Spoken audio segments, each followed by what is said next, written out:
I think it's better in Cuba, where I injured my leg, a very serious injury, my Achilles tendon, and I went to a hospital and I got an operation, and nobody gave me that examination you get in the U.S., the first examination you get when you go into an emergency clinic and you can be bleeding from 3 places, the examination of your wallet to see if you got medical coverage, and if you don't, you're sent to another hospital, you're dumped on the public hospital, which may be across town while you're still bleeding. It was better in Cuba where I got that operation, and I didn't have to pay a penny, and I came back here with a cast, and I tried to get an orthopedic doctor, and I couldn't. And I could pay. I said, I'll pay. You don't understand, I'll pay. And they said, oh, we know you'll pay. We don't take any other kind of patient. But they're all booked. And I finally got some guy who just came out of medical school, and I hobbled into his office, and he looked at the cast, and he said, leave it on another week. That's $50. I can tell you that $50. I never resented paying $50 so much. It was better in Cuba. In a poor country, I got good medical care. In a rich country, I'm treated like a beggar and a pariah. It was better in Cuba, where I didn't see any kids with swollen bellies and hungry and begging. I didn't see any people begging. It was better in Cuba than it was in Washington, D.C., where I live, and I walk down the street and I see people in total misery and disorientation standing there begging for food, begging for money, sleeping in hallways. I see that in the richest country in the world. That's where it was better. And when you talk about freedom, that's freedom. And when you talk about oppression, that's oppression. Sleeping in a doorway is oppression. You want to know what oppression is? Then sleep in the doorways of the land of the free and the home of the brave, and you'll know what oppression is. You want to know what oppression is? Then think about the guys who sit there wondering if they're going to blow their brains out because they can't pay the mortgage on their house and they can't feed their kids and they see the whole thing falling apart. That's where it's better. And those are real things, and that's part of freedom. Now the military, no, you don't have to. The Red Menace, that's propaganda, though, tries to direct popular discontent. Don't think you got it bad because it's worse over there, you see. And also there's a menace out there. And don't make too much waves here. We are in very serious times. What does Reagan do in his 6 years? What has he been doing? He has been distracting people from the real issues of their lives. He has refused to talk about human services, about underemployment, about the crises of the cities, except occasionally to make a little quip, like the other night where he talked about some guy who was living in a $36,000 rental in a welfare hotel. And saying, that sounds pretty good to me, not pointing out that the price was a ripoff on the government, which he should have been looking at, and the guy was living in a cramped, crowded, dirty little room in that hotel because no one else would take him anywhere else. And for all those years, what has he been doing? He's been telling you about Gaddafi, and terrorism, and the Soviet menace, and the evil empire, and our defenses, and this, and that, and out there, and over there. Rally around the flag, forget the realities of your own life. And this is what the ruling elites have to do. They have to continually, strenuously bring us back to the fantasies of their world, because the people keep floating off into reality. And that's a problem for them. The people keep floating off concerned about jobs and homes and the education of their kids and their medical bills and that sort of thing. And so that's what he's been doing. And that Red Menace is very important for that function. It is very functional. Anti-Sovietism is also very important to justify the massive escalation in military spending. Since he's been in office, Ronald Reagan has spent $2 trillion on military spending. That's more than all the other presidents put together. Since Ronald Reagan has been in office, he's been the wildest, wild-eyed, craziest, wildest, maddest spender in the history of our country. The national debt, which was $900 billion when he came into office, and the largest peacetime debt ever rolled up, I think, was Jimmy Carter's $60 billion one year, maybe $80 billion the other year. Every year he has produced budget deficits. Did I say debt? I mean the largest deficit. Deficit is your yearly, in the red, deficit. The debt is the accumulation of all those deficits.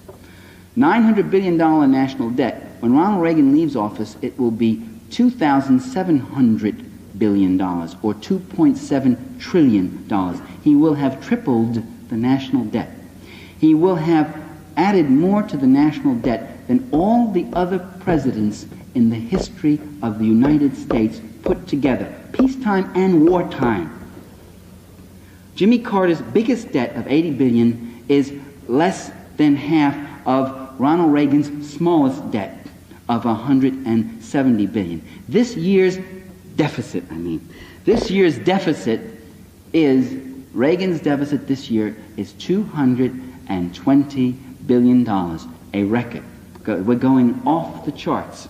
And if you draw these deficits, of the presidents, different presidents, and you draw them, I wish I had a blackboard, you'd see FDR, he fought World War II, there was a lot of deficit spending, Truman, and then you get to Eisenhower, small, and it goes like that, and Ford and Nixon, suddenly bigger, Carter, and then you get Reagan's, and it goes off the chart. It would just go off the chart. You would need a special kind of paper to put it on.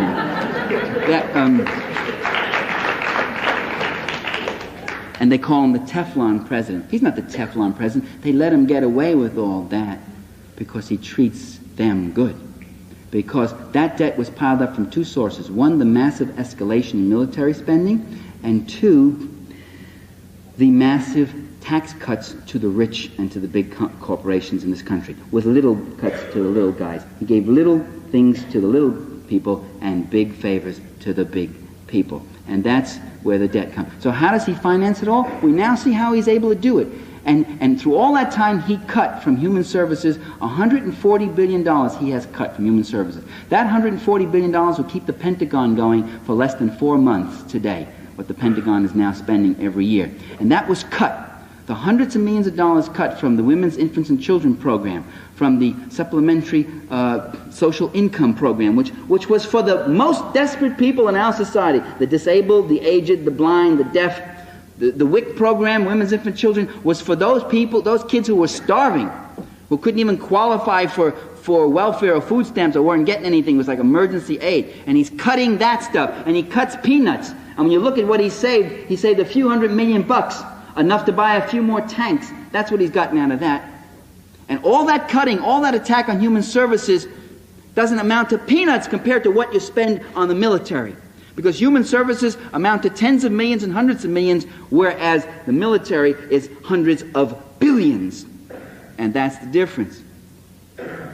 With their treatment of Mussolini and Hitler, both of whom were treated rather positively. Mussolini in the 20s, absolutely gushingly. A strong man who would shape Italy up, get the trains running on time, and put things in order.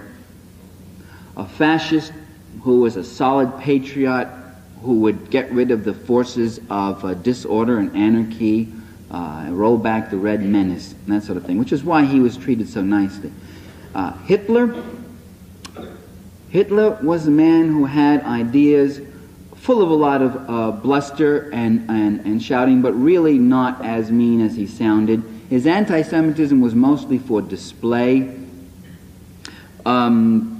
There was a whole give Adolf a chance school that arose in American journalism at that time. Give Adolf a chance, he'll do okay.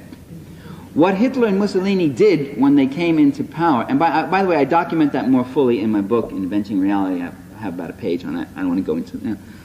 What they did when they came into power, one of the untouched subjects in modern American scholarship on fascism, the obsession today is who supported Hitler, who gave the support, who was behind them, and what never seems to be dealt with, the key question, is what did they do when they came into power? What interests did they support?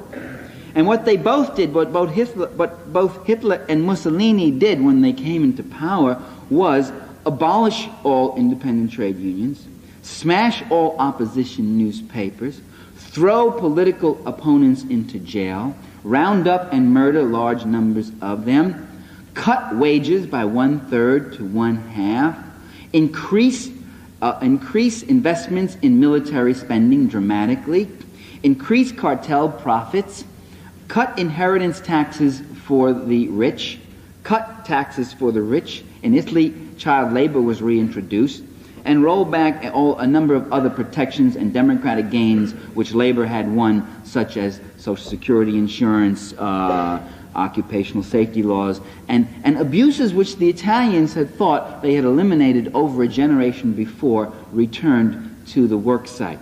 So fascism was a very regressive and costly thing for the working class, and was not supported by that working class. The business-owned press, therefore, not surprisingly, while denouncing the Soviet Union as a menace to civilization and all that was right, manifested an open admiration for fascist Italy and a kind of cool and rather warm tolerance for giving Adolf a chance in Nazi Germany. After a while, as both of these countries showed themselves to be aggressors against Western capitalist interests, after a while, then opinions began to get a little more negative in the press toward them, after Mussolini's invasion of Ethiopia and Hitler's threats directed toward the West. But to the very end, don't forget, Western diplomats were never unkind to Hitler, even after they got into a war with him. There was what was called the Droll War, or the Sitzkrieg, instead of the Blitzkrieg, it was called. That is the sit struggle, no fighting. There was very little fighting, because what they still expected and what they still wanted was for Hitler to move east and to attack the Soviet Union, which indeed he did, and which indeed became the major focus of World War II. 7 out of every 10 German soldiers who were killed in World War II were killed fighting on the Eastern Front. The Soviets alone had over twice the number of divisions committed to that war than all the Western Allies put together. The major fighting was there, and the victory was pretty much won in the East. It was not, if you recall, until June of 1944 that the Normandy invasion took place, and the war ended in July or May of 45. So the European battles really were less than a year. I think points out something. That what the function of our portrayals of Soviet society has been is to be kind of like an inverted mirror image of our own problems. As the U.S. economy in the 70s sank deeper into stagflation, stories began to appear about worsening economic conditions endured by the Soviets. The message was, no matter how bad we have it, they have it even worse. In fact, Jack Anderson said that in his column. We may have it bad, but they have it even worse. And it was a column on inflation.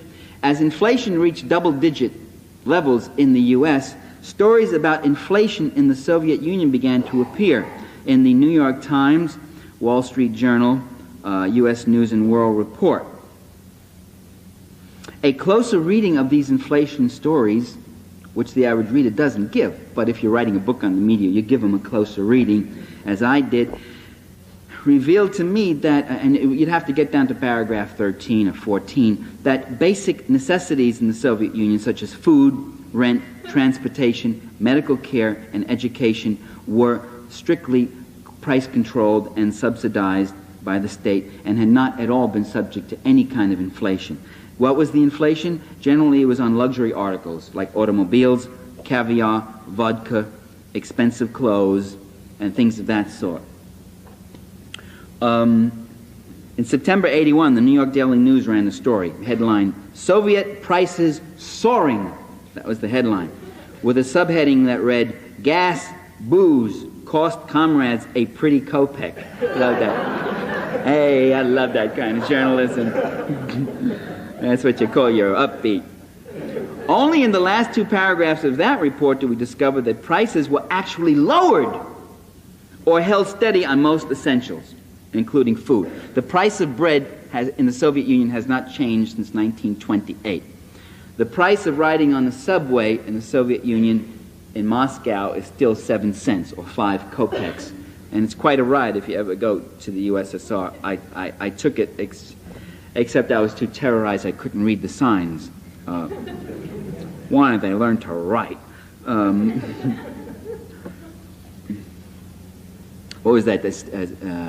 Steve Martin said on his trip to Paris, he said, "We go all the way to Paris. You'd think they'd have the decency to speak English to us." We still hear, by the way, stories about the troubled Soviet economy.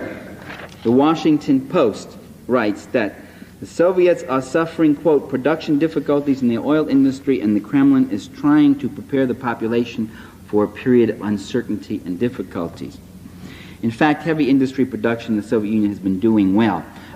Production growth is no longer going 11, 12%. It's down to more like 4 or 5%. But you see, there's another remarkable thing. Last year, that economic recovery we had in this country was a remarkable economic recovery, because I picked up the New York Times financial page and it said 1% growth. Recovery slow. I said, I'll say slow. 1% growth is recession. 1% growth is a slow, and it said, but steady and hopeful recovery. So when the U.S. economy has a 1% growth, that's a slow but steady recovery. When the Soviet economy drops from 9 and 10% down to 4%, this is called a crash and a failure of the economy. Again, you see, the facts do not really speak for themselves. It depends on how they are framed. Wages of Soviet miners and payment to pensioners were recently increased.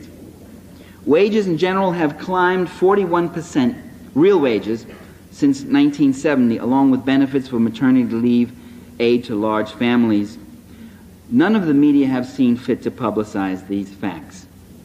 Likewise, none of the news media has publicized the fact that every Soviet citizen is guaranteed a right to a job, and there's no unemployment to speak of, that every Soviet citizen has the right to change his or her job, that Soviet men can retire at the age of 60, and Soviet women at the age of 55.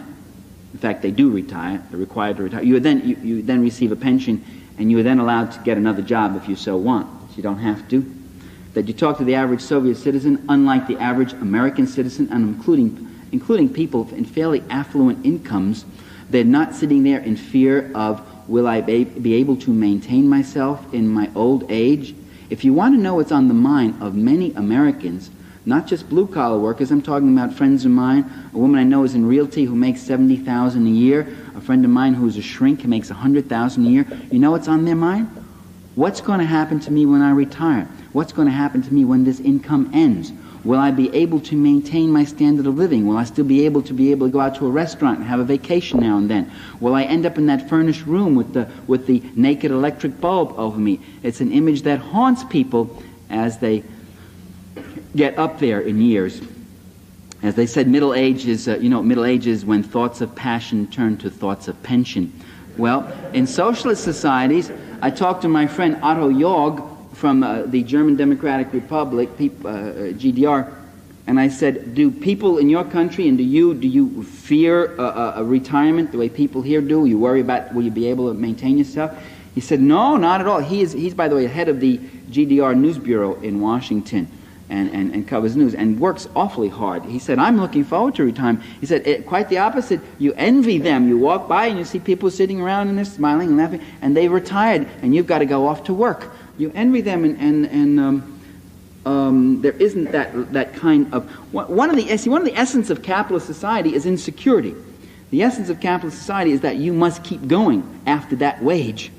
If you don't keep going after that wage, then there's no exploitation of the wage earner. And so one is never really secure here unless one has very substantial wealth. And even then you worry that there may be revolutions that will come and take that wealth away from you.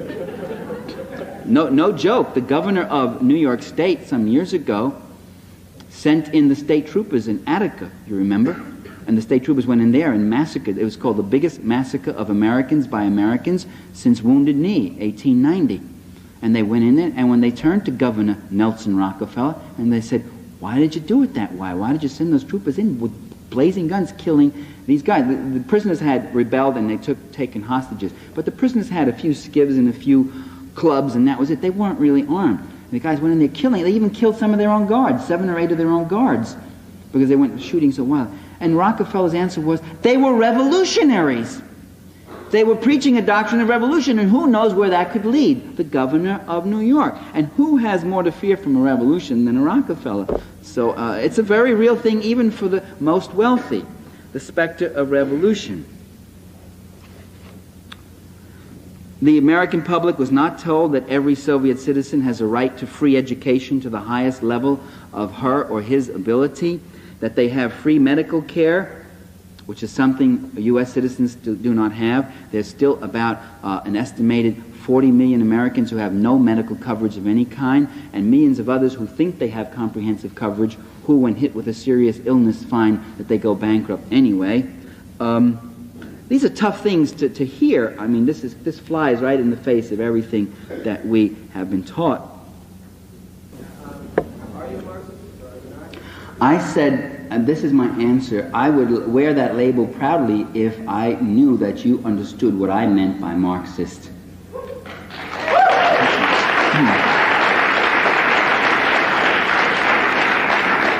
And when somebody like Reed Irvine says, you're a Marxist, aren't you, whose only intention is to give a buzzword which says this guy drinks the blood of capitalist children or something, then I'm going to say, no, I'm not your label. I don't particularly want your label. That was why I deferred from the label Marxist. And you see, there's something about saying Marxist when I write a book about the media, and you remember the point I made. I said, look, I wrote the book about the media. I don't know what Karl Marx has to say about 20th century U.S. media. I think he had very little to say because, you know, he left early. But there's been a lot of creative thought and scholarship in Marxist literature and whatever else, and I feel that it's like a scholasticist thing. Oh, you took your formula and you applied it here. I don't see these things that way because I'm a Marxist. Just the opposite. I started seeing these things, and then I began realizing that there was an analysis that had explanatory power for that. It gets very frustrating. You know, for years I'd knock myself out trying to make an analysis. I'd come to the conclusion, I'd say, hey, you know, the police are not neutral. They're on the side of property and power. And somebody would say to me, that's a Marxist. You know, you sound like a Marxist. I said, Marxist? Oh. And then I said, hey, you know, wealth is largely unaccountable in many of the things it does in our democracy. I don't understand. That isn't what I learned. So that's a Marxist point of view. That's Marx said that, you know. And it would go on, one thing after another. Every time I said, boy, this Karl Marx was really something, you know. Every time I put two and two together and come up with a good analysis, they give him the credit for it. Yeah. First of all, employers have always desired a surplus workforce. When there's full employment, when jobs are looking for workers rather than workers looking for jobs, then wages tend to go up. When wages go up, that cuts into my profits. See, every dollar I got to spend on stupid thing like wage increases or health care or occupational safety or environmental protection, every dollar I got to spend on stupid, ridiculous things like that is one less dollar for me. And I really don't like that if I'm a boss or owner or plutocrat. Conversely, when workers are in superabundant supply in an overcrowded job market, then wages can be kept down. Now, for generations, women, children, immigrants, and ethnic minorities who have suffered certain disadvantages and have very limited job opportunities serve as a reserve army of labor. They're a super exploited labor pool that increases the competition for jobs and further depresses wages. It lowers the floor of wages. I mean, one of the things that made African Americans employable in certain kind of service jobs was their willingness to take really substandard wages, because that's all they could get. One of the things that made women employable, and the reason bosses were interested in having women come work in these shops and all, was again, out of, not their willingness is the wrong word, out of necessity it becomes their willingness to work at this wage. So a super exploited reserve group or such kind is very functional in helping to depress and keep down wages and increase that profit of that margin of profit. Racism and sexism also serve class power as a divisive force. They help keep the working class fragmented, disorganized, fighting each other for crumbs rather than concerting for a larger slice of the pie. And the most successful unions have been the ones like United Auto Workers and others, machinists, others, that have overcome the racism in their ranks and get black and white and whatever other groups together so that they could work with unity and have an effective impact. And the same with sexism, you know. Busy beating your wife instead of organizing to beat your boss, which is what you really should be doing, and directing your anger and energies toward.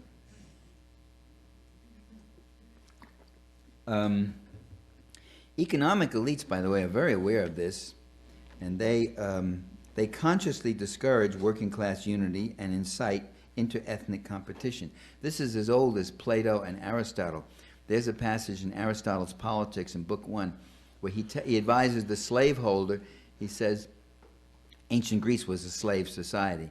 He says, if you have a work crew of slaves, make sure they're of different nationalities. The major media pretty much belong to conservative forces. Let me prove that by just a question. The things I said tonight about imperialism and class, have you ever heard any of that on CBS, NBC, ABC, or Fox News Network? Or any of the other fucks that were involved in the media, mainstream media. Have you ever? Yet reactionaries do believe that the media are liberal. First, that's a way of keeping the media on the defensive. Keep accusing them of being liberally biased, that keeps them on the defensive, and they're constantly leaning over, like all liberals are doing, sucking up to the conservative. Oh, you know, no. Oh, well, let's hear from you. No, I understand what you're saying. Yeah, well, you got something in what you're saying. You never hear those other guys saying that to us. And second, they really do feel that way at times because the news does report things that are disturbing to them, like the war in Iraq and all that. Because the problem is that reality is radical. So when the news gets a little piece of reality right, these guys on the far right see that as liberal propaganda. Why do you have to discuss that? Why do you have to have that? Why do you have to report all of these American soldiers who are being killed in Iraq? Do you see reports of the American soldiers who were killed in Iraq on Fox? No. They don't. They love the soldiers. They support the soldiers, but they won't report how many have been killed or maimed and all that. Why do you want to do that, liberal media? You want to do that because you want to provoke, because you want to propagandize, and you want to make George Bush look bad. You see, it's a liberal media. You're not being objective by reporting those things. And they convince themselves quite honestly of this. But see, it really is true that reality is radical. It really is true that real wages have remained flat or declined. That's not a liberal or leftist argument or polemic. That's a fact. But when you report it, they see you as polemicizing and not being objective and trying to badmouth the economy and drag it down. It really is true that the major tax cuts went to the super rich. Big cuts for the big people and little cuts for the little people, if any. It really is true that global warming is happening. They finally have to acknowledge it or ignore it. But again, they see you, what is all this global warming? What is it all about? What are you distracting people with that concern for? You see, they conjure up fears and threats in us, but they themselves are not afraid of the things they should really be afraid of, which really are dangers. It really is true that 45% of Americans do not have health insurance. And if you don't have a health insurance and you can't pay for health insurance, that means you can't even afford a doctor. And if you can't afford a doctor when you're ill, you have real problems and real troubles. And one could go on. So we mustn't retreat from that message.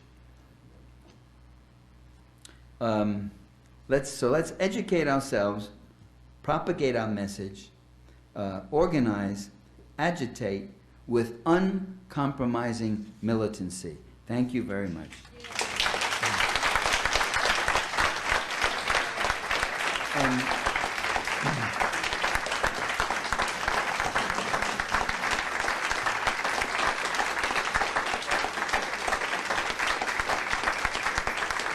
The surest way to gain wealth in a capitalist society is to have the foresight, the resourcefulness, and the intelligence and creativity to pick the right parents at birth.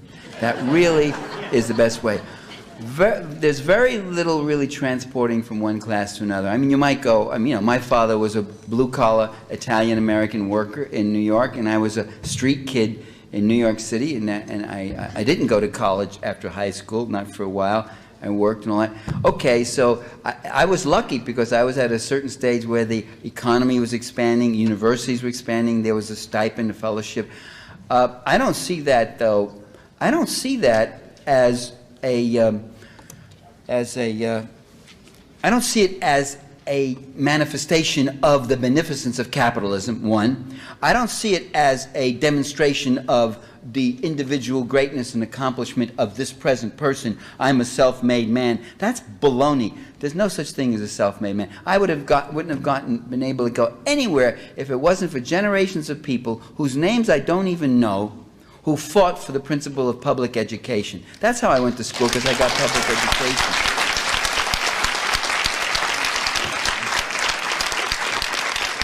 And that was true. I went to City College of New York, and even when I went to Yale for my PhD, it was on stipends and fellowships, because there were people who fought for having stipends and fellowships for needy students. Those are all socialist principles.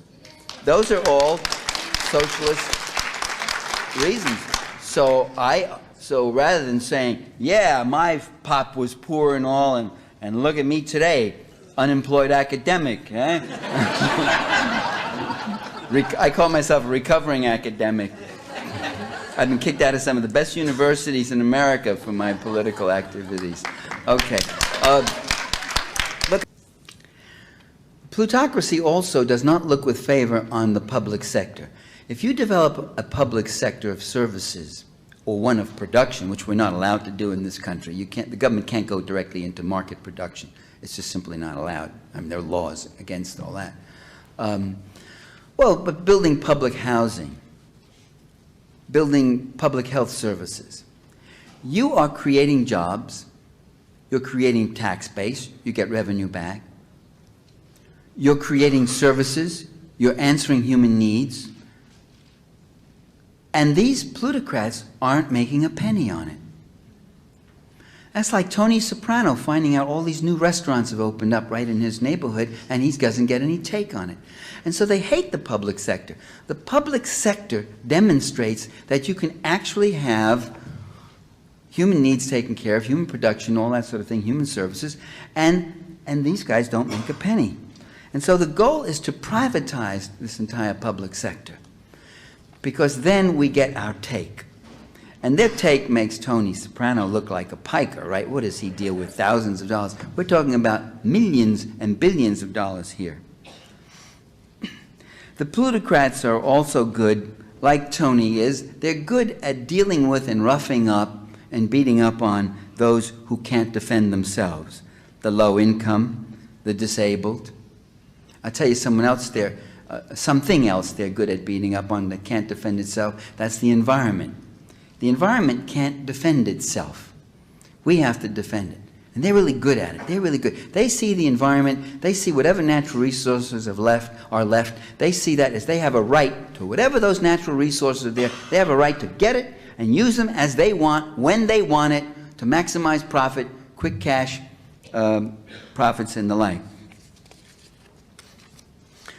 Another device they have is deficit spending. This is how the plutocracy uses our otherwise democratic government in the most undemocratic ways. It's a myth. It's a myth that right-wingers are fiscal conservatives. No one's a bigger, wilder spender than the reactionaries who are in power now. Ronald Reagan tripled the national debt from $800 billion to $2.3 trillion by the time he got out. George Bush added an additional $2 trillion to the national debt. Clinton reduced the debt somewhat and actually produced a surplus in his last two budgets. No deficit. What is a deficit? A deficit is when the government spends more money than it takes in revenues. How can it do that? It does that by borrowing from people who have lots of money. Rich creditors, banks, financial institutions, and the like, floating government bonds.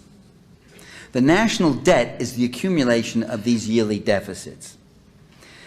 Deficits and debts accomplish several things for rich conservatives.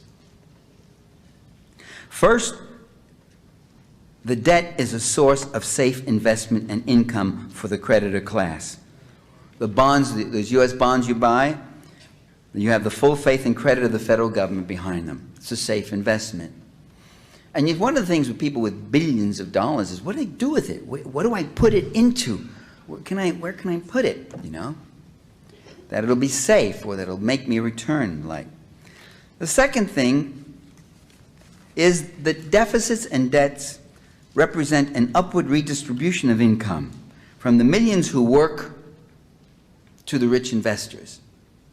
Because what happens is these investors lend billions of dollars every year to the U.S. government, and we, the people, the taxpayers, have to pay them back at interest that accumulates and accumulates and accumulates and grows. So we're borrowing from the people. The U.S. government is borrowing from the people who they should be taxing. Instead, they cut their taxes, and then they borrow money from them that we then have to pay them. So more and more of our federal budget is being privatized. That's the third function of debt and deficit. That in effect, you're privatizing the federal budget. A larger chunk of it is going every year to pay off rich creditors. Not for schools, not for hospitals, not for education, not for environmental protection, not for the Forest Service, not for rural electrification, not for housing, blah, blah. No, it's going to pay off rich creditors. The larger the debt, the larger the portion of your tax dollars that goes to the creditors. That government was doing what the United States leaders will not tolerate anywhere. They will not tolerate any government in the world that is attempting an alternative system outside of the globalization process, outside of that system of U.S. multinational, transnational, global finance capitalism. Outside, even another capitalist country that's trying economic nationalism and developing itself on its own terms, even that will no longer be tolerated. That was tolerated when there was a Soviet Union. That was tolerated. When there was a Soviet Union, Yugoslavia was tolerated. It was a country that was a buffer against the Soviets. It was independent of the Soviets, often critical of them, but it also was socialist. With the overthrow of the Soviet Union, the ruling interests in Western capitalism have come to certain realizations. We don't have to make any kind of social contract with our own working class anymore. We don't have to turn to you and say, you see how much better you live than the people over in Russia? We don't have to say that anymore. We won. We're rolling back in Russia. In fact, after the overthrow of the Soviet Union, there was a very querulous note that began to appear in many right-wing publications. It went as follows. If now in the former communist countries we're having total free market deregulation and takeover and privatization, why must we still tolerate here in our own countries, why must we still tolerate social programs and public ownership and regulation and the like?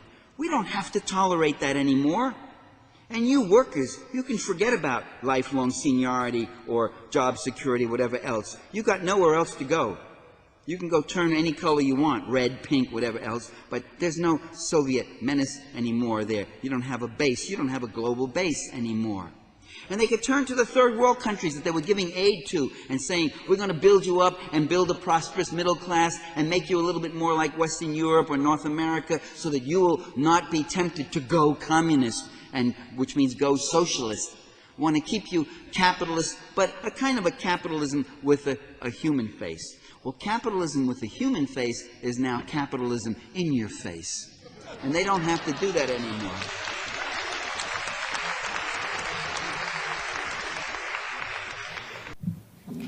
I was really struck by the last comment you made, that institutions in a capitalist society must sustain the few while appearing to serve the many.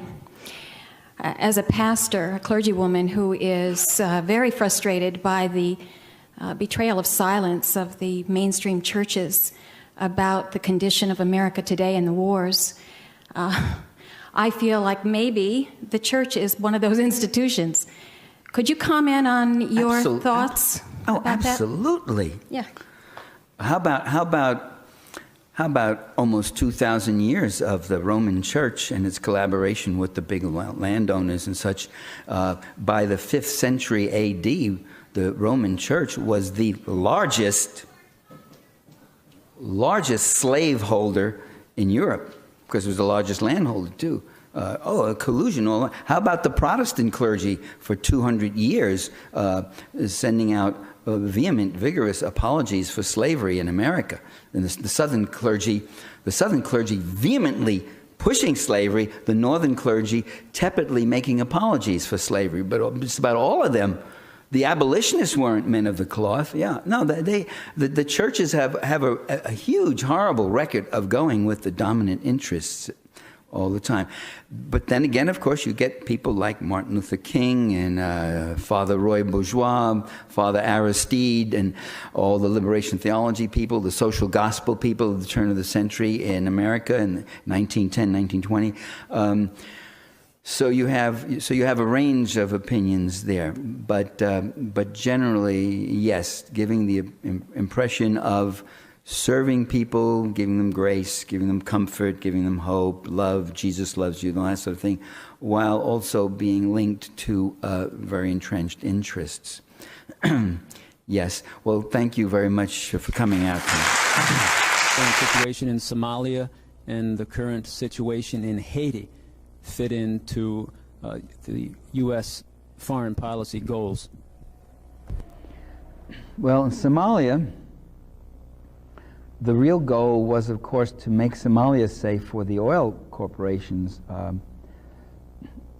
should have mentioned that in the talk here. The mainstream media have totally ignored the story about oil in Somalia. There was one remarkable article, January 18, 1993, in the LA Times, which said that 3/4 of Somalia had been conceded by the former ruler to 4 major American oil companies, Conoco, Amoco, Phillips, whatever, and that they strongly believe that there are major oil deposits in Somalia. George Bush, when he was vice president in '86, went around in Yemen and other places saying that that whole region, the whole Cape, the Horn of Africa, was very rich in oil, and they thought Somalia had really a lot of it. This explains his strange behavior as President of the United States to suddenly send troops into Somalia out of the conviction that he wanted to feed the Somalians. Now, the Somalians have had a famine for 10 years. He never moved his troops once. These Somalians, there are about 12 nations in Africa that have had drought and famine for over a decade. He hasn't done a thing. He hasn't done a single thing for any of them. So why now is he suddenly so moved that he actually sent troops? And how do you feed people with troops? You know, why do you need troops to feed them? Well, supposedly the warlords were stealing all the food for themselves or something. And in fact, the drought and the famine in Somalia was alleviating. They'd had a good crop that year. That's the other irony, not irony, but hypocrisy of it. Well, once the troops were sent, there wasn't a single U.S. official or corporate executive who ever once again mentioned oil. The word was dropped. Didn't tell anybody. And that explains why Clinton is so reluctant to leave. It's not that he might look bad. Or that's why he went in the first place, and that's why he's keeping the troops. He's continuing with Bush. There's oil there, man, and when there's oil,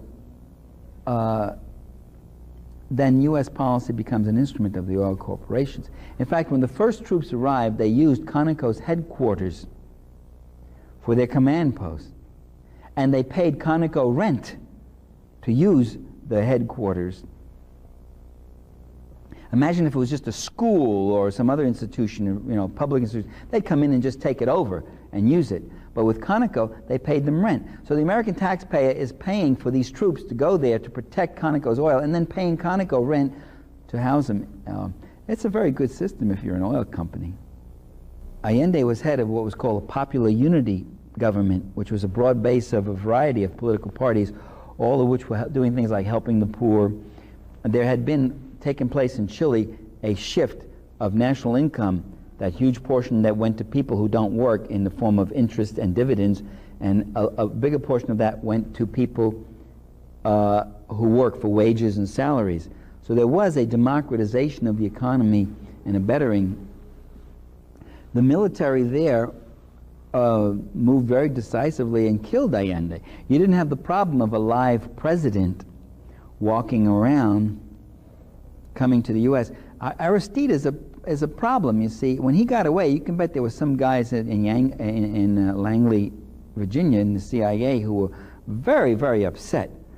Now that he's around, he becomes a living symbol of the undemocratic oppression, the overthrow of democracy. Allende was killed, all his people were rounded up, and that was that. You see, the goal in all these countries is to, ideally, to keep that existing social structure where 2% of the people own 80% of the land, where they control everything, where they open it up to foreign U.S. corporate investors to make as much profit off they can off the cheap labor in those countries and the natural resources in the land and all that stuff. But to legitimate it with a veneer of democracy, a window dressing of democracy. So now you even have in Chile, Pinochet's constitution is in power, where you have democratic parties in and a prime minister, and they say democracy has returned to Chile. Well, it's not really true. The constitution also says that the military will have its own budget and decide its own budget and its own policies. And that military at any time is totally unaccountable to the civilian authorities. And it could come in and blow the whistle again and do the bloodletting again, which has happened repeatedly in Argentina. You know, every so often, then they finally hold elections again because the people agitate and fight, and then all the popular forces come to the fore. They legitimate, they lay down their arms, they start working in organizations. Boom! Then comes another coup. You round them up, put them against the wall, kill them all again, and this goes on until people get very cynical about the democracy. And I think that's what's got to happen in Haiti. What they want to do is tame it, so they're not just killing. I mean, you have even people like people on Nightline upset about it, because you see, some of these people really believe that U.S. policy has something to do with helping democracy. So they get upset. They say, well, those bodies are really stacking up in Haiti. What's going on? Why should we not help Aristide? Or what's that military all about? And Clinton can't turn around and say, hey, the function of that military is to do with the function of the military everywhere, which is to make the world safe for the Fortune 500, to make the world safe for the big corporate investors, and to make the world safe not only for just direct investment, but to make sure that no alternative system comes in, a system that wants to use the land, the labor, the resources, and the capital of the country in a different way rather than in the private profit way. I just heard that 4 million people watched baseball games in Denver, Colorado this year. 60 million people watched the Super Bowl. What role do you think sports plays in U.S. ideology? Well, I mean, there's nothing wrong with sports. Sports are great. Sports are a wonderful human activity. They're one of the few activities people do where they're not doing each other in, well, I wouldn't say maybe football, occasionally somebody does get badly hurt, but and sports have always been important in almost every society, from Native American Indians, ancient Greeks, Rome, whatever. But you can certainly do an analysis of the way sports are very much linked to patriotism. During the Gulf War, for instance, Bush was insistent, no, we won't suspend the Super Bowl, let's have it and all that. And he got down there, and during the part-time break, you had all these American flags and the Army, Navy, and Air Force coming out, and the celebration and the linking of national sports with national military. The same terminology is used. The military adopts all the sporting terminologies for it. During the Cold War, it was terrible the way that propaganda went on. When Nazi Germany did this in the Berlin Olympics in the 30s, we all said, "Ooh, that Hitler, what is he using the sports for political purposes?" But geez, all the Olympics, that's the way it was done. We beat the Russians and all. And when that Soviet basketball team beat the American team back in, when it was that, 1988, 89, my God, I remember watching NBC acting like it was the end of civilization as we knew it. Talked about a Soviet juggernaut that relentlessly came forward, grinding away at our brave American players, a team that was hobbled by injury, as if the other team had no injuries. It made it sound like they were fighting the Red Army instead of a basketball team, you know. So in that sense, there is a kind of a propagandistic thing that can often come in. Another thing about sports is it's amazing in the media how much time is given to it. I mean, they're reporting the 11 o'clock news. I mean, sports gets a time segment that's about as big as the news itself, and also the definition of sports, the distorting effects that this has on sports itself, where sports becomes defined as a mass spectator sport, that you get masses of people collected to watch these key performers, when in fact sports should be something that people themselves are doing. So what we should have is more intramural sports and those kind of things, and less big-time star sports. And the effect of the media is to do that very same thing, is to turn it into a big business where the players are treated like hunks of meat on the hook. That's it. Professor, can you give our audience an example of the types of impediments to democratic social change that exist? Sports would be one of them. When people worry about sports scores, they're not worrying about other more important social issues. Can you think of anything else like that? Yeah, well, let me say one more thing about sports, that what sports do is hijack our loyalties to a high-paying, high-powered team that's put together by a multimillionaire, rather than our loyalties, say, going, and our energies and attention. I mean, because you can find, when I lived in Washington, D.C., you could find people on the street who could name the whole Redskin defensive line and the Hogs, the offensive line and the backfield, and who was this, and can give you, and could talk for 2 hours perfectly informed about sports, and who didn't know a thing about politics. So it is a way of depoliticizing people, of distracting people. They said about ancient Rome, you gave them a little bit of the bread and you gave them a lot of circuses too, to keep them happy and keep them distracted, while we fleeced them and did really very little for them. So that's the function of sports. The Soviet Union had made repeated overtures to conclude collective security pacts with the United States and Great Britain in order to contain both German and Japanese aggression. These overtures were repeatedly ignored or rebuffed, including the Soviet attempts to render armed assistance to Czechoslovakia. In time, Soviet leaders lost what little confidence they had had in the sincerity and ultimate purposes of the Western democracies. It was evident that had Hitler at this time struck directly at Russia, he would have encountered very little, if any, opposition from France or Britain. As the historian Foster A. Dulles notes, the American government and Great Britain and France had an attitude which was to do nothing to free the Soviet Union from its anxieties regarding Hitler's crusade against communism. If it were impossible to crush Nazi aggression by a united front, Stalin felt the next best thing for Russia was to attempt to divert any immediate German attack from the Soviet Union. In the summer of 1939, the Soviets made frantic efforts to enter into negotiations with Western leaders, French and British leaders. French and British sent a delegation by boat to Moscow, which took a week. When they arrived, they had no protocol papers. And the question came up is, where are your papers? Who do you represent? Can you negotiate with state authority? It became clear during that summer that a stall was underway. So what in fact happened is that Stalin began to make overtures with the Nazis. Isolated by the West, frustrated in its last-minute attempts to form an anti-Nazi alliance with Great Britain and France, and I would point out the Soviet Union was the only country in 1936, 7, and 8 that was the only major country that was trying to form an anti-Nazi alliance. And believing that it was being set up as a target for Hitler's aggression, and they believed correctly, the Soviets decided to sign an 11th-hour non-aggression treaty with Hitler in the summer of 1939. To this day, the conservatives talk about this diabolic affinity between the Nazis and the communists for signing this pact. Conservative news columnist George Will would write, "The 1939 Nazi-Soviet pact truly was a joining of kindred spirits." On another occasion, George Will described the Soviet Union as a regime that was, quote, once allied with Hitler. In fact, the Soviet Union was never allied with Nazi Germany. The pact was a treaty, but it wasn't an alliance. It no more indicated an alliance with Nazism than would a non-aggression treaty between the United States and the Soviets indicate a U.S. alliance with communism. The pact was neither an alliance nor an agreement for the partition of Poland. Now, Munich had been a true alliance for partition. The British and the French dictated partition to the Czechs. They said, you obey, this is what's going to happen, and you better toe the line, and the Germans are taking you over. The Soviet government undertook no such action against the Poles.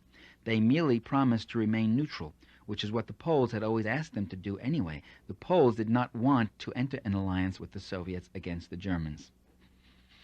More than this, the agreement was, in the last resort, anti-German because it limited the German advance eastward in case of war. This is what Winston Churchill emphasized. With the pact, the Soviets hoped to ward off what they most dreaded, a united capitalist attack on Soviet Russia.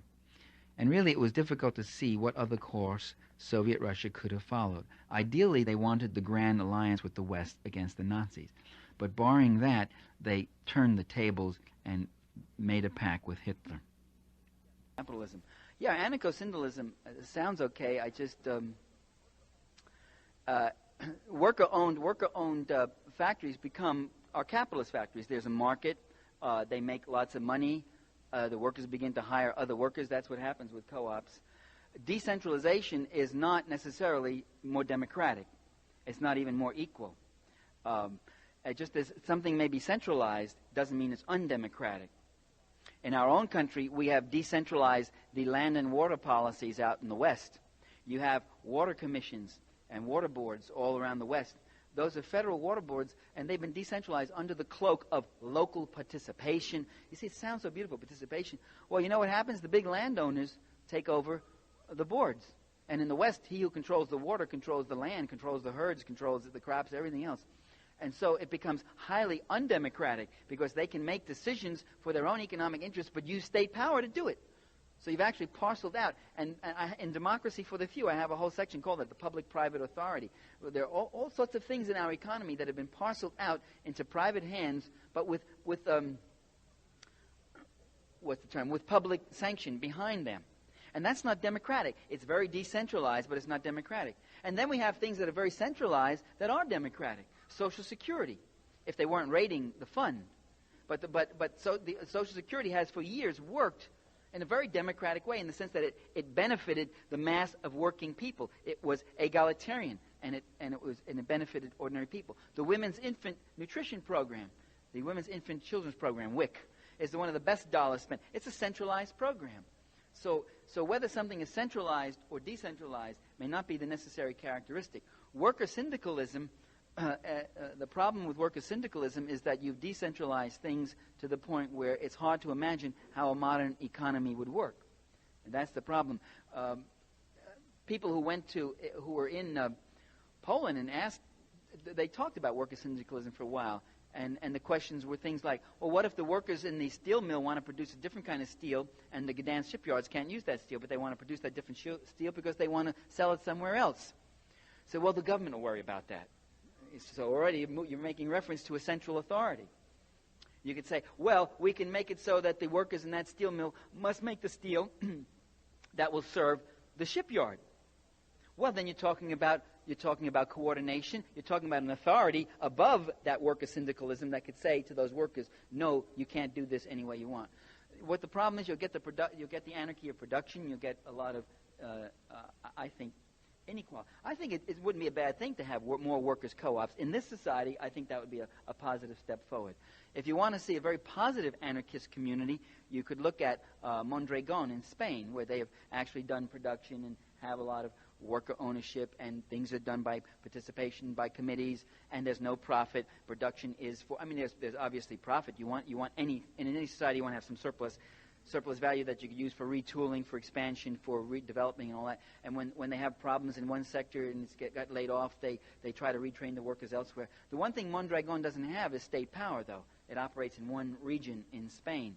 But it's a very good example of maybe what you could do. But I don't think it's ultimately the answer as far as organizing a whole society. Right. East Germans who go to West Germany and discover when they want to rush off the job to go shopping, they get fired. And they didn't know that. He's talking about, not being able to get this, and that doesn't quite work as well as I want. And I said to him, well, Klaus, what about, your free education, your health care, free health care? I mean, some of us don't have health insurance. The time I was talking to him, I didn't have health insurance. What happens to health here is terrible. What about you subsidize this and subsidize that and all that? And his answer was, I thought, very good. It really summed it all up. He said, oh, nobody ever talks about that. I said, that's interesting. And you can see what's happening now. Nobody ever talks about that, but they assumed that that was what they were going to have. They took for granted those things they had. And they are looking now for the goodies. And the East Germans, by the way, were stunned last year, before the border opened and all this stuff happened, when something like 800 of their doctors applied to emigrate. Because their doctors do have the goodies. They have a little apartment, a nice apartment. They have a car. They have phones. They have all these other things. They have a very good income and all that. And these doctors were applying to emigrate. And the government was really stunned and say, why? Why you? And the answer is they want to see Paris. They want to travel. And they don't have any hard currency. By the way, there wasn't such a restriction on travel. Klaus says people could travel. Getting out of the country wasn't hard. It's just you didn't have any hard currency because of the exchange, because of the monetary embargo against the East German currency. And so you'd have to go to West Germany, stay with a relative. You'd have only $10 in your pocket, and you could stay only a limited time and all that. They want to go elsewhere. They want to do all the things that are being done elsewhere. So the dynamic is that as people get treated better, they also want more. They're not necessarily grateful for what they have. They want more. In fact, they take for granted what they have. Lawrence Wexler, in his an article in the New Yorker, were interviewing some Polish workers. And he said, well, if this factory, would you be in favor of this factory being turned over to private hands, and then it would work more efficiently under private ownership, because they would fire a lot of the feather bedding, surplus workers. And they said, yes, that would be good. It'd be more productive than per worker. And they said, well, what if you two lost your jobs? And they said, well, that's okay. We'd still do it. You'd still do it? Yes, because the government would find us other jobs. And Wexler said, they don't get it. They don't get it. They don't understand that social wage, those securities, those built-in safety nets and all that are going to go because you're getting this other system, that dynamic system of capital penetration and capital accumulation, where you become an instrumental value for this other end. You are no longer the end. We no longer worry about getting everybody a job here. We worry about who are the people we could pick. The younger workers. Wexler talks about the older, tired worker. If he's too slow, the owner, by the way, a former Solidarity leader, comes along and fires him on the spot to leave. And none of the other workers don't even look up with their heads. He's fired. The Poles now are taking abuses from their new capitalist solidarity government that they would have never tolerated under the communist government. And they say it's okay because it's going to lead us to the promised land soon. And what they're suffering now is a 600% inflation, 100,000 unemployed every month, 100,000, hunger, bread lines in Poland. By the way, an incredible story, which isn't being reported very much. I don't see it on the evening news. Have I missed it? Shots of the bread lines and the complaints and all that. Nothing much. It's a sensational, eye-opening story. The system that didn't work is out, and the system that does work has come in, and it's brought massive unemployment and inflation. That's the system that works. That's the success story. And that's the problem. Because the Poles, when they're thinking of capitalism, are not thinking of Zaire and capitalist Indonesia and capitalist Brazil and capitalist Mexico and capitalist Turkey. They're thinking of West Germany, Sweden, Canada, the U.S. That's what they think they're going to become, but they're not going to become that. They're becoming, right before our very eyes this year, they're becoming another Brazil or Mexico or Turkey. Well, this is what we face. I could go on with other points I want to make about what was wrong with existing socialism, but I think I'll stop there. A leadership that didn't suffer so much from despotism as from arrogance, a leadership that talked only to each other. The Hungarian ambassador in Washington, I live in Washington, D.C., the Hungarian ambassador had a little press conference and he was saying, we're changing our system. And we say, why? Because it's failed, it doesn't work. I say, why doesn't it work? He said, I don't know. And I wanted to grab this guy by his lapels and shake him. Say, you don't know? Wait a minute. You've been in the party elite for 30 years and you don't know why your system doesn't work? Who have you been talking to? What has been happening? How out of touch can the leadership get? Very out of touch is the answer. Very out of touch because they begin to talk only to themselves. It's a system, by the way, that was suffered a great deal of cultural penetration from the West. You cannot talk to these people and convince them that there's poverty and discontent in the West. They don't believe you. They know. They have imagined the future, and it is the U.S.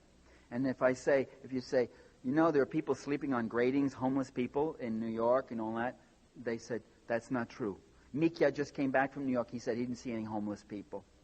A friend of mine was in Cuba and talking to people there, and he had a young man say to him, you Americans live well, don't tell me. I see it on your television, your Miami television. I watch Dynasty in Dallas, and I see how you live. Right? We all go home and tell this to our butlers and our maids on our estates, as they do in Dynasty. That cultural penetration, by the way, not just Eastern Europe and socialist countries, all through the Third World, this myth that America is the place of limitless bounty, that anybody in America could live well if he just wishes so and is willing to work. And then you will live well. That view is the religion of Eastern Europe, of existing socialist countries, of the Soviet Union, and of most of the Third World. Even though they hate the Yankees and want them out of their own country, there are many people who would tomorrow come here. We talk about the refugees from communism, the refugees from capitalism. If you open your doors to Latin America and said, anybody come, my troubled people, come, we'll let you in. Let me tell you something about the refugees from capitalism, for those who think that capitalism is triumphant throughout the world. In Italy, there's a movement called the Democratic Movement of the Unemployed in Naples. Now, Italy, as capitalist countries go, isn't that bad. There's some social democracy. There's a socialist party, there's a communist party. They've won some benefits. So by many standards, Italy isn't so bad. Now, this is one of the better capitalist countries. They went to the Cuban embassy in Rome. The request was addressed to Cuban President Fidel Castro. It said, quote, we have found it impossible to live an honest, decent life in our own country. Permit us, therefore, to ask for political asylum because we are fully convinced that we will find in Cuba not only social justice, but also a little peace and quiet. All the same, the movement also presented an appeal to all the parties in the Italian Chamber of Deputies, which is the lower house, asking them to put pressure on the government, which continues to remain deaf to the appeals of the group about the grave problems facing unemployed young people in Naples. So right in the middle of all this, now here's an interesting, unusual story. Don't you think the media would have had something on this? Well, in the midst of everybody east wanting to come west, there are some people west who want to go east. Let's look at this for a minute. What does that mean? I could do the show, but I guess Tom Brokaw, that little twerp, can't do it. Huh? Well, what I'd say by that example is let's discard the myth that capitalism is triumphant, that capitalism has solved the problems of its people, that it's giving its people a good life, that it's giving the globe a good chance of survival, because none of those things are true. And if none of those things are true about capitalism, then a lot of the things that Marxists say are true. And that means that we've got to keep fighting and keep struggling and keep doing the things we're doing to try to change this awful, inhuman system today, to bring humanity to it, to bring justice to it, and to bring democracy, real democracy to it. Thank you. The other legacy of economic domination is political suppression and unspeakable atrocities. The counterinsurgency funded and led by the United States in El Salvador against a broadly based liberation movement led to the deaths of what? By now maybe 70,000 Salvadorans killed. Many thousands more believed to have been murdered by right-wing death squads. 540,000 have fled into exile. Another 250,000 have been displaced or forced into resettlement camps. This is all one little country, El Salvador, a country of only 4 million people. But just about everybody has been directly or indirectly affected, has either suffered death or suffered a terrible loss of loved ones or close ones. The Salvadoran army massacred whole villages suspected of being sympathetic to the guerrillas. An eyewitness victim interview taken by then Congresswoman Barbara Mikulski of a Salvadoran peasant woman. Quote, "Many members of my family were killed. I saw children around the age of 8 being raped, and then the soldiers would take their bayonets and make mincemeat out of them. With their guns they would shoot at their faces. The army cut people up and put soap and coffee in their stomachs as a mocking. They would slit the stomach of a pregnant woman and take the child out as if they were taking eggs out of an iguana. That is what I saw." And El Salvador today, in the U.S. media and by our U.S. political leaders, is called a democracy. Manuel de Conceição, a peasant leader in Brazil, was arrested by the Brazilian security police when the junta ran Brazil. Police who had been schooled at U.S. Army bases in the latest methods of counterinsurgency and interrogation for his crime of protesting the economic conditions of his life and of his people. This is how Manuel was treated. For 4 months I was heavily tortured by the army in Rio de Janeiro and then in the Naval Information Center. Near death I was taken to the hospital for the 6th time. The beatings had been so severe that my body was one big bruise. The blood clotted under my skin and all the hair on my body fell out. They pulled out all my fingernails. They poked needles through my sexual organs and used a rope to drag me across the floor by my testicles. Right afterwards they hung me upside down by my ankles. They hung me handcuffed from a grating and tied my penis so I could not urinate. They forced me to stand for 3 days without food or drink. They gave me so many drugs that my eardrums burst and I am impotent. They nailed my penis to a table for 24 hours. They tied me up like a pig and threw me into a pool so that I nearly drowned. They put me in a completely dark cell where I remained for 30 days, urinating and defecating in the same place where I had to sleep. They fed me only bread soaked in water. They put me in a rubber box and turned on a siren. For 3 days I neither ate nor slept, and I nearly went mad. This was done by the defenders of the Western world, by defenders of the free way, you see, the free market, with the aid and the training of the CIA and other such groups. Victims of these military and police defenders of democracy were financed by the U.S., tortured people with electric shock. They forced victims, and this is in El Salvador and in Guatemala, Honduras, not in Panama, not in Nicaragua, not in Cuba. These are the things. They forced victims to witness the torture of friends and relatives, including children.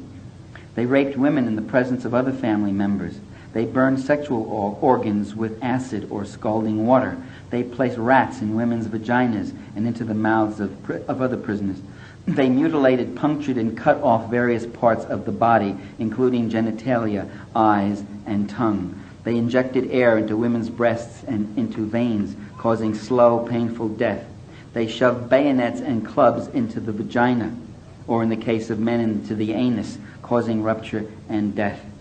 And I have other descriptions that make that one look almost mild, but I'm going to skip them. I think you get the idea. Yet I would argue that imperialism is rational. It harnesses these cruel and horrible and twisted impulses. It enlists them. It instigates them. It instigates them. These guys weren't born torturers. I mean, they didn't go around and say, who's been ripping out the arms of rabbits and chickens? You can come work for us. They took ordinary guys and said, we are going to train you as professionals. And torturers have testified that we are professionals. We use certain methods to get to elicit information, and we have to do this, and it's a tough job and all that. And the guys who finance them, who sit in Langley, Virginia, say, heck, I mean, it's a jungle out there. I'm not that happy about the kind of methods we sometimes have to use, but when you're facing these tough kind of people, you got to use the same methods they do, and so forth, so on. In other words, you always justify your crimes by saying that your victim was the criminal. That's a rational process of training torturers for what is a rational set of interests. They didn't go down there for torturing, just for the sake of torturing. They use torture in order to be down there and stay down there and defend their privileges and their interests. And in the 1980s, the Reaganite cinema reached new heights of anti-communism, and Soviet bashing reached new depths, I should say. Rambo 2 with Sylvester Stallone. In Rambo 2, Stallone, he not only acts, if you want to call it that, acts in these roles, he also writes the scripts. And he turns around in that movie and he says to his old Green Beret commander, he says, "Are we going to fight to win it this time?" And he certainly does win it. He goes into Vietnam and he kills a battalion of Russians. He kills the whole Vietnamese army. They throw napalm at him. He's captured by them, he's tortured, and he liberates prisoners of war.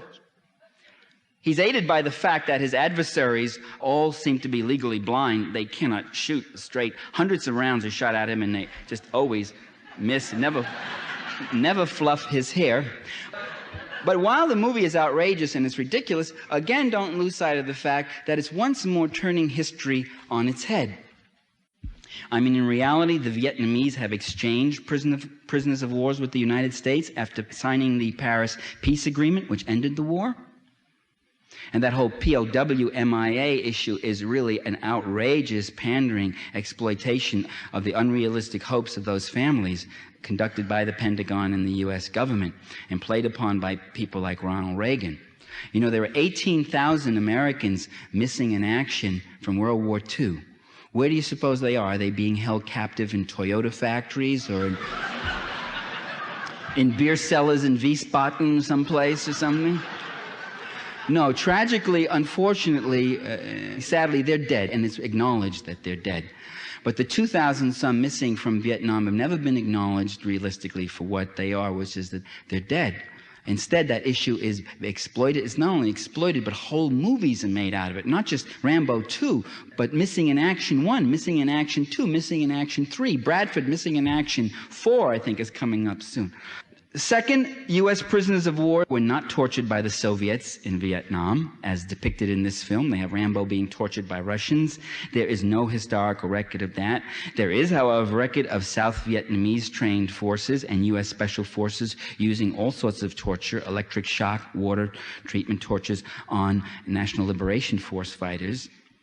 Third, the Soviets did not drop napalm on anyone in Vietnam. You know who dropped the napalm in Vietnam. Just complete turning around. The U.S. dropped huge amounts of napalm and Agent Orange, something like 20% of the land. The whole food chain in Vietnam has been tainted. Vietnam was a country that had no liver cancer. It was an unknown disease because people ate sensible food like rice and grains and vegetables. And today it has one of the highest rates of liver cancer in the world because of what we did to their ecology chain. That's not what you get in the film. I guess you can get that kind of lying from somebody like Sylvester Stallone. If he could portray himself as a fearless war hero, even though he spent the Vietnam era working at a private girls' school in Europe, why would we expect him to play straight with the larger history, right? Rambo 3, Rambo is in Afghanistan now. And the Soviets are portrayed as sadists, rapists, and torturers who murder little children with explosive toys. A horror story that originated, propagated by the CIA, for which there's no evidence. The Red Army has got better things to do than put toys down to blow up kids' fingers. For fun, good old Rambo sends a Soviet captive plummeting. He takes him, puts a noose around his neck, and he throws him off a cave shaft down to his death. And then, for still more fun, Rambo dynamites him. Blows him up. He had him rigged up and he sets him off. What a guy, that Rambo.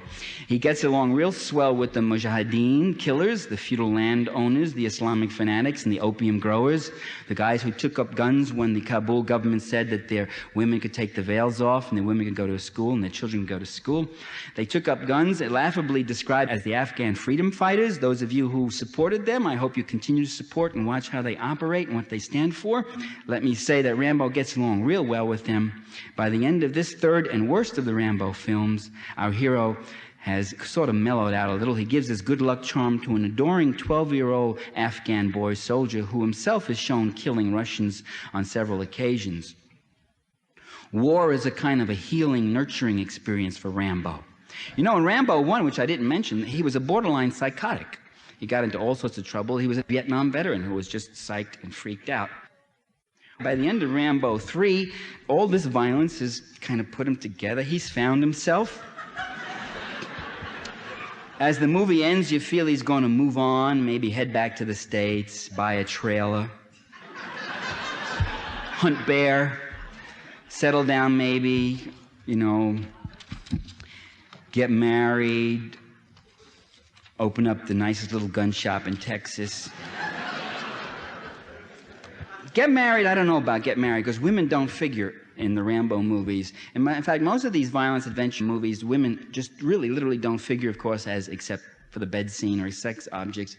They are just attachments, accessories to the heroes. I mean, literally attachments. They're usually attached, being yanked along by the hero as they're in heels and dress, as they're running from some danger. Women have an uncanny ability to get themselves into dangerous situations for which they are extricated by their men. If they do handle a gun occasionally, it's ever so gingerly to just sort of shoot and keep their feminism. Usually they just stand there helplessly while the hero fights off a platoon of attackers. This is what women are for in Rambo movies. It's the paradigm of the wagon train versus the swarthy hordes. First enunciated very well by a marvelous article by Tom Engelhardt in the Bulletin of Atomic Scientists. It could be happening in the American Wild West.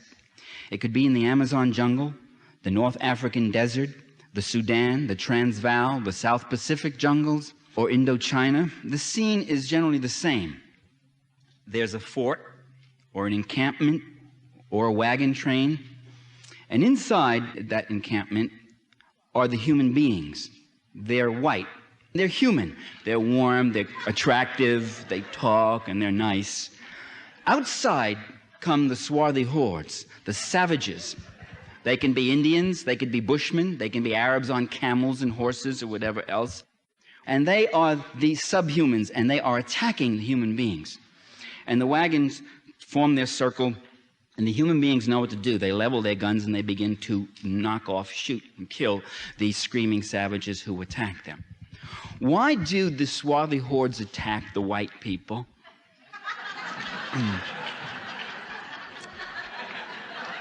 You don't know. They never tell you. Is it to protect their lands? Is it to protect their herds? Is it to protect their villages and their towns and their families and their children? No, it's just because they like to do that. That's their thing. They like to attack. And so they have to be killed.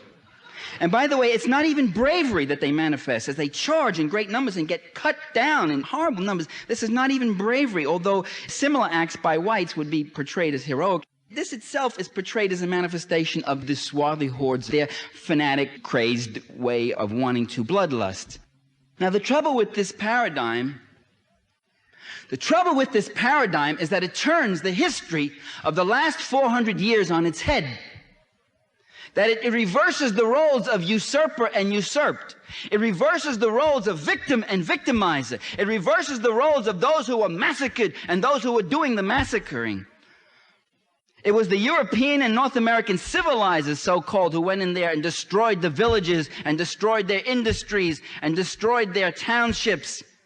Read Engels on North Africa, what happened to the Arabs and Berbers, and when he goes in and describes the beautiful towns with the fine, hard stone and plaster buildings and their woolen industries and their mining industries and their arts and crafts and all that. And then read the description of the French troops coming in and systematically destroying it and killing every man, woman, and child. Read about how the Germans went into South Africa and killed the Herero tribe. 80,000 people, they killed 60,000 of them, and the other 20,000 they used as slave labor in their minds. Read Mark Twain's angry, raging comments about King Leopold of Belgium, calling him a mad dog and what he did to the innocent, unoffending people of the Congo, taking them and enslaving them, 1 million of them a year dying in the mines in the Congo. That's what the history's about. That's what John Wayne is about. And what these films do is they reverse that history, stand it on its head. They do what Joseph Goebbels said. They give you a big lie, and they embellish it, and they make you root for the guys in the wagon train.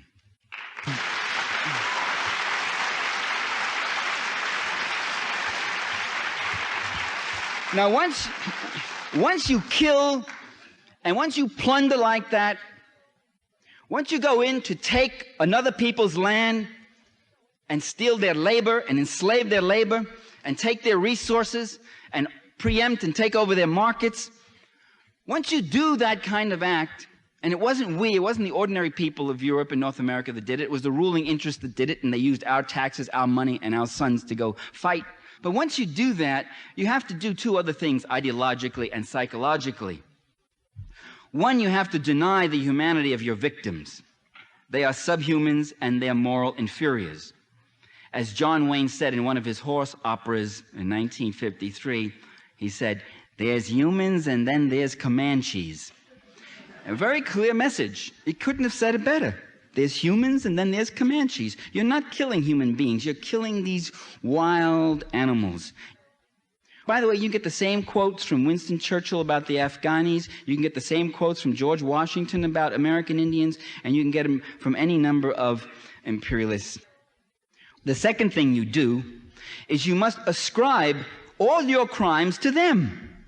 You deny your own inhumanity, and you accuse your victims of doing to you what you have been doing to them all along. Sometimes imperialism can take on an endearing, tender note, though. I found one movie which I want to share with you. It was with little, cutesy, adorable Shirley Temple. She was in the movie called, ready for this, Wee Willie Winkie, 1937. And she asked her grandfather, who's the British colonel, they're off there, way out in some place where the British have no business being, and she says, "Why are you mad at Koda Khan, leader of the, quote, warlike tribes?" The British colonel answers tenderly, "Oh, darling, we're not mad at Koda Khan.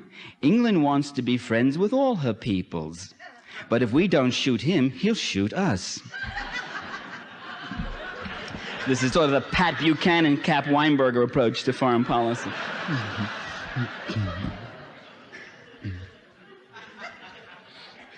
Now, another interesting thing, these defamatory stereotypes and images demonstrate the unholy marriage between imperialism and racism. Marx has a very fascinating quote, I've got it in The Sword and the Dollar, of British officers in the Sepoy Rebellion in India. It was a contemporary account. The officers said, "We hanged every nigger we found." In India, they're talking about India. Used the term nigger. "We hanged every nigger we found." I mean, every Indian they came across, they hanged him. The suppression was horrible. In South Africa, the people are called Kafirs. In the Middle East, ragheads. In Asia, slopes and gooks. Well, these terms, nigger, kafir, slopes, gooks, this is a vocabulary of imperialism as well as a vocabulary of racism. And indeed, I'm not going to argue that imperialism is the cause of racism, but certainly imperialism is one of the biggest instigators and propagators of it. You have to finally define whole categories of people as different and inferior to justify what you're doing. We need change. We need to tax the rich and not the poor. We need to restructure the use of energy to save the environment and ourselves. We need less hogwash about affirmative action, because all this publicity given to affirmative action has convinced all sorts of people that women and people of color are looking for special treatment. Always be suspicious of an issue when the media gives it a lot of attention, because we know that affirmative action isn't the problem. The truth is, the real problem in this country is the persistent and virulent racism and sexism in training, recruitment, hiring, job evaluation, wages, salaries, and personal relations. And that's the struggle for equality. It's not for some special treatment. We need a health insurance program for the 35 million Americans who are not covered. I mean, isn't that amazing? Isn't it time for an investigation? How could that be? How did that come about?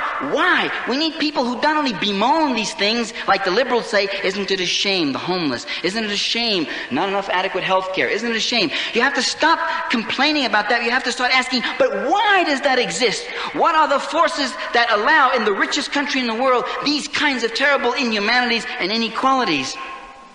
And not just national health insurance, we need a national health program for everyone.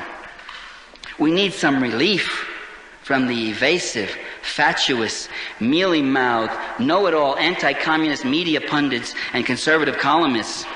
The gas bags who sit there. You see them now with elections? Here's some candidates who are trying to talk about the issues, most notably Jesse Jackson. And what do these guys do? They have become theater critics. The show is over and they say, well, Bob, what do you think? Well, I thought his delivery was very good. He seemed calm. He had a good rapport with the audience, and he used that one thing very effectively. Yes, he did. He ran into a little trouble. On the other hand, Senator Zoll seemed not quite had it together today. He seemed like he probably tired because he's been on the road so long. Yes, I think that's what it was. And I'm sitting there and saying, what the hell have I got to hear this for? What is this theater critic stuff? They don't talk about the issue. They talk about process. In fact, they talk about talking about process. The airwaves of this country, ladies and gentlemen, are the property of the people of the United States. That may come as a surprise to some network bosses, but it's true. And those airwaves should be opened up. There should be public access television. We need exposure to a socialist perspective. We need exposure to various dissident perspectives in the mainstream media. Not just, as I say, ideas are mediated through a social structure, and some of them get the mass market, and some of them are left for very small and select audiences. And we need discussion of worker-controlled enterprises and public ownership. We need a national debate in the mainstream media on the oppressive, unjust purposes of U.S. foreign policy in the Third World and elsewhere. We need to re-examine our institutions, our schools, our colleges, hospitals, museums. We've got to find out why all those institutions, our media, why they are all dominated by self-selected boards of trustees or regents who are answerable to no one but themselves and who control all spending, all hiring, and all other policies. We need a government that has the capacity to go directly into not-for-profit production. If private industry can't provide the needs of the people, if the utilities can't give you electricity without jacking up the rates every year, jacking it up again and again, then take it away from the utilities and the people themselves can do it themselves. If private industry can't build us homes and hospitals and get jobs, then let the public sector do it. There's all these people who need work. There's all this work that needs to be done. There's all this capital that can be used to do it, and none of it's come together because there's no profits in it for the Morgans and the Rockefellers and the DuPonts. So then let the public sector do it, not for profit, and it will get done. And when it gets done, it creates social income, it creates private income, it expands your tax base, it creates public income, and it creates more opportunities for growth. The danger with that, the danger is not that it won't work, the danger is that it does work.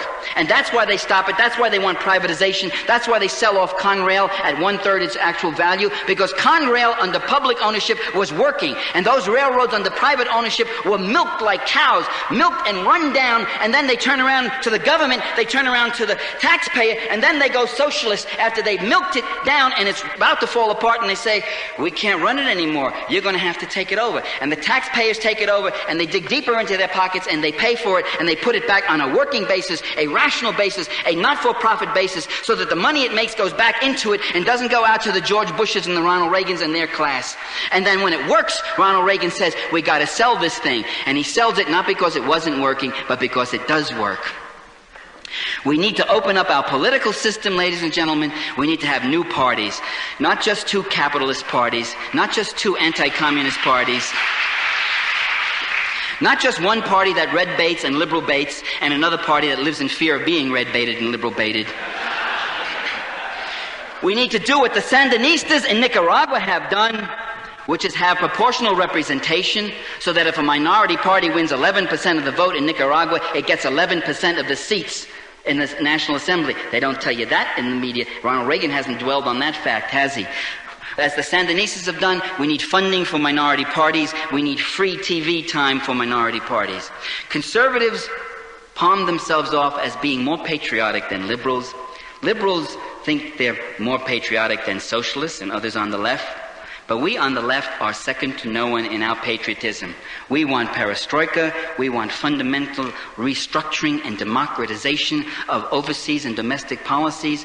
We want a restructuring and democratization of the political process, the values, institutions, the economy, and the class power of this country. We real patriots say, along with Albert Camus, I want to love my country and justice too. And in fact, I believe that the only way you can be a real patriot is to love justice. Because you can't be patriotic to something that's unjust. We want to spend less time trying to save the world with bombers and battleships and more time healing ourselves. This is not just a good idea or a noble pronouncement. It is a historical necessity. This country does not belong to Ronald Reagan and his billionaire friends, although they act like it does. It belongs to us, and sooner or later we will take it back. Thank you. that's the way they undermine public sector services, is by defunding them and then saying, oh, you see, that doesn't work, that's not good.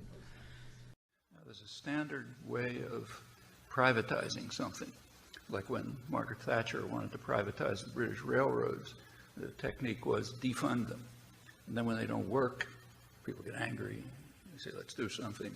So you hand it over to private enterprise, which totally ruins them, and then the state has to come back in, big cost, and try to reconstruct it somehow. Amtrak is better when it's publicly owned. When it gets thrown back and the government has to pick it up again, they put in new rails, they put in new trains and all that, and then they start floating stock, and the stock gets bought, and the private owners start milking that Amtrak all over again. They don't do anything to it, and we have to fork it up again. That's exactly what's happening with Social Security. It's in good shape now when you read in the newspapers, as you do, that the big problem of the deficit is entitlements. Social Security, Medicare, Medicaid. Social Security is a zero problem. For one thing, it doesn't add anything to the deficit because people pay for it. And for another thing, it's in pretty good shape. Certainly, well, the last of the famous baby boomers will be gone before there's any problem in it. That's why there's a big payroll tax increase 30 years ago to ensure that. But if it's defunded, it'll be a problem. Then there'll be pressure to privatize it. That's a huge bonanza for the financial institutions. It'll put trillions of dollars into their hands, which they can then use to make a ton of money with risky investments, which are therefore very profitable. And when it tanks, as it will, when the economy tanks, there's a technique. You pick up your copies of Milton Friedman and Hayek and Ayn Rand, and you run to the nanny state that you've nurtured, and you make sure that they bail you out. That's really existing capitalism. Capitalism works, if it works at all, because it always has socialism to bail it out and to subsidize it. American democracy is what we call a guided democracy in countries that we don't like Iran. So in Iran, elections are, putting aside questions of the credibility of elections, the candidates are vetted by the leadership, the clerical leadership. Guardian Council decides who can run. Okay, we're pretty much the same. Here, candidates are vetted by corporate interests. And the way it's done is that unless you have huge corporate financing and support, you just can't run. And they're the ones who also filter out in the beginning with the very first primary. The primary before the one you get to vote in is called the money primary.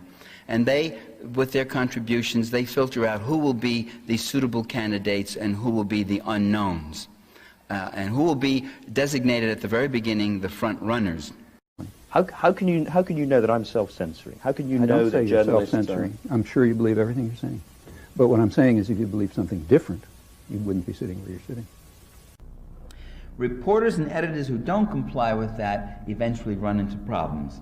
Reporters worry about getting their copy cut. They get passed over for promotion. They get reassigned to, some Siberia desk or something. And they get off the juicy stories, or they don't get them, whatever else. And they have these problems. Oddly enough, if you talk to most of the reporters I know who have given me stories about censorship, about top-down control and all, are ex-reporters. They're often people, I began noticing, well, I used to work for Associated Press, or well, I used to work for CBS, well, I used to.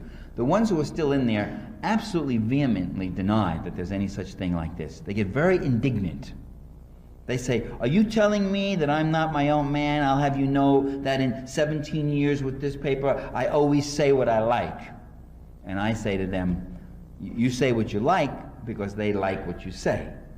Communism transformed desperately poor countries into societies